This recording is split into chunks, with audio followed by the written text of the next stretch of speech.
আমি আবারও সরাসরি নয়াদিল্লিতে চলে যাব, আরেকবার বিজেন্দ্রর সঙ্গে কথা বলবো। এই কিছুক্ষণ আগেই যেটা দর্শকদের দেখাচ্ছিলাম বিজেন্দ্র, সুদীপ বন্দ্যোপাধ্যায়, এনসিপিআই সাংসদরা তারা যে ইউনাইটেড রয়েছেন, ঐক্যবদ্ধ রয়েছেন, এই বার্তাটা বারে বারে তুলে ধরার চেষ্টা করছে। যদিও তার মধ্যে অস্বস্তির বিষয় মুর্শিদাবাদে জেলার তিনজন সাংসদ যারা স্পষ্ট জানিয়ে দিচ্ছেন তারা না এনডিএতে রয়েছেন, না তারা বিজেপিতে যোগ দিচ্ছেন।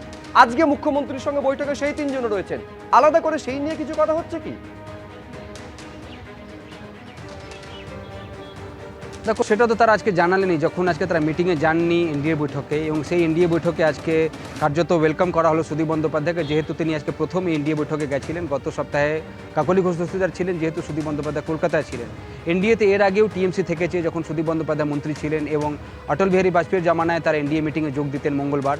সে কথা সুদীপ বন্দ্যোপাধ্যায় আজকে বললেন। আজকে মিটিংয়ে তাকে স্বাগত জানানো হয় এবং সে কথাগুলো যখন সুদীপদা বলছিলেন তখন তাকে আমরা জিজ্ঞেস করেছিলাম কি মুর্শিদাবাদের সাংসদরা তো যাচ্ছেন না, তখন তিনি আজকে জানান কি তারা এইটাতে বেশি আগ্রহী রয়েছেন কি এনসিপিআই কবে রেকগনিশন পাবে লোকসভায়, সেটা তারা জানতে চাইছেন, অন্যটাতে তাদের কোনো ইন্টারেস্ট নেই। এবং যখন তিনি এই কথাগুলো বলছিলেন সেই সময় আমরা দেখলাম সেখানে আবু তাহের এবং খলিলুর রহমান আসেন এবং তারা প্রকাশ্যে সুদীপ বন্দ্যোপাধ্যায়ের উপস্থিতিতে বলে দেন কি তারা এনডিএ মিটিংয়ে যাবেন না, তারা বিজেপির কোনো মিটিংয়ে যাবেন না, তাদের সঙ্গে কোনো সম্পর্ক নেই, বিজেপির পাশে তারা থাকবেন না। এই কথাগুলো যখন তারা বলছেন তাদেরকে এই প্রশ্ন করা হয় কি যদি এনসিপিআই এনডিএ শরিক হয় এবং এনডিএর পার্টনার হলেন তো ওনারাও, সেক্ষেত্রে কোনো বিল আসে, কোনো যদি প্রস্তাব আসে লোকসভায়, তখন তারা কী অবস্থান নেবেন?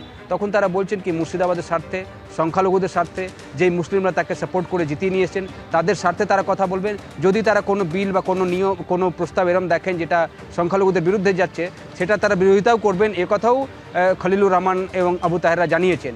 তবে মুখ্যমন্ত্রীর পাশে তারা রয়েছেন। এর আগে প্রশাসনিক বৈঠকও তারা বলেছিলেন, আজকেও তারা জানালেন যে মুখ্যমন্ত্রী যখন ডাকবেন তারা যাবেন।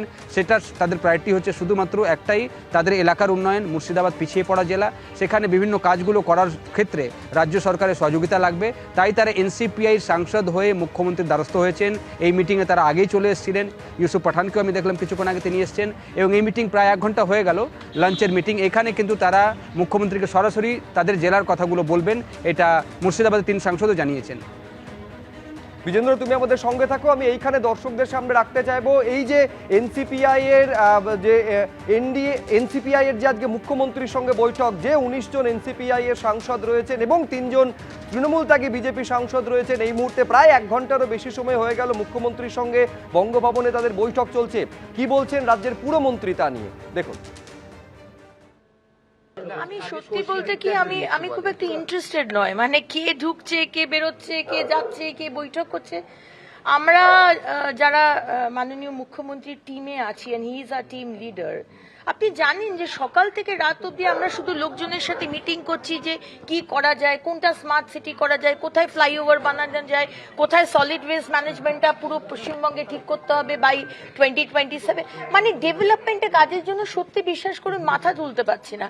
কারণ কে কোথায় যাচ্ছে, কে অন্য দলে যাবে, কে আরেকটা দল ক্রিয়েট করবে, কে আবার নতুন একটা লোগো ডিজাইন করছে, really we don't have time. শীর্ষ নেতৃত্ব রয়েছেন, মাননীয় গৃহমন্ত্রী রয়েছেন, মাননীয় প্রধানমন্ত্রী রয়েছেন, মাননীয় মুখ্যমন্ত্রী রয়েছেন, তারা ডিসাইড করবে আগামী দিনের জন্য দলের জন্য কি ভালো হবে, দেশের জন্য কি ভালো হবে, রাজ্যের জন্য কি হবে। That is first, nation first. আগে দেশকে বাঁচাতে হবে, তারপরে এইসব রাজ্য। এনসিপিআই এর সাংসদরা ঠিক কোথায় রয়েছেন? তৃণমূল থেকে জিতেছেন আর মিটিং করছেন বিজেপির সঙ্গে, কেন তাদের সাংসদ পদ খারিজ হবে না? আজকে এই প্রশ্ন তুলেছেন কুণাল ঘোষ। এনসিপিআই সাংসদরা ঠিক কোথায় আছে বলুন তো? এনসিপিআই সাংসদরা কোথায় আছেন? তারা তৃণমূল থেকে জিতে গেছেন, মিটিং করছেন, ঘুরঘুর করছেন, পায়ে ধরছেন বিজেপি নেতাদের, আর মুখে বলছেন এনসিপিআইতে গেছি। আর লোকসভায় যখন বক্তৃতা করছেন তখন লোকসভা টিভিতে, তার মানে সরকারিভাবে, তাদের পরিচয় লেখা থাকছে এআইটিসি এমপি। তারা আছেন কোথায়? কেন এখনই তাদের সাংসদ পদ খারিজ হবে না? এই জন্য তো বিজেপির পায়ে ধরে বেড়াচ্ছে। বিজেপি তাদের প্রোটেকশন দিয়ে রেখে দিয়েছে বলে, নইলে নিয়ম মতো এই 20 জনের সাংসদ পদ খারিজ হয়ে যাওয়ার কথা। তো এবিপি আনন্দ, এগিয়ে থাকে, এগিয়ে রাখে।